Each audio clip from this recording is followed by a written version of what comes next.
Isaiah 12, verses 2 to 6. Cry out with joy and gladness, for among you is the great and holy one of Israel. God indeed is my salvation. I am confident and unafraid. For the Lord is my strength and my might, and he has been my salvation. With joy you will draw water from the fountains of salvation. And you will say on that day, give thanks to the Lord, acclaim his name.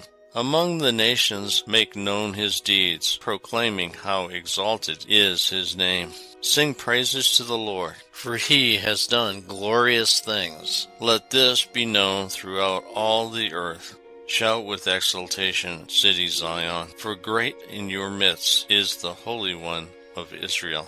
I bet you know Christians who lead double lives.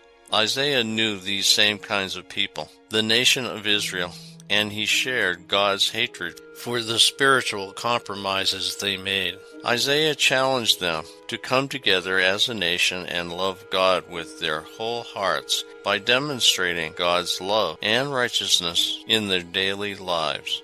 The phrase, "in that day," is a reference to the final judgment. Notice that the reference is to that day, not to the night, but to the day. Night is often used as a biblical reference to spiritual darkness, a sinful time, while day would bring truth and the light of salvation. Psalm 30, verse 5. For his anger is but for a moment, and his favor is for a lifetime. Weeping may last for the night, but joy comes with the morning. The people of Israel will thank the Lord and will let the world know what God has done for them.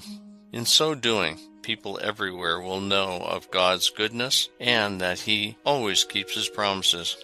Isaiah wrote chapter 12 at the time the Assyrian Empire was a threat to Israel. The Holy One of Israel, the Messiah, is coming, and the Israelites should be joyful about this encouraging news. Have you thought about all the wonderful things God has done in your life? Your spouse, your children, your vocation. All of these happened at God's direction. You, like Israel, need to tell others of how God worked in your life. You, like Israel, need to tell others about the need to listen and seek God's direction.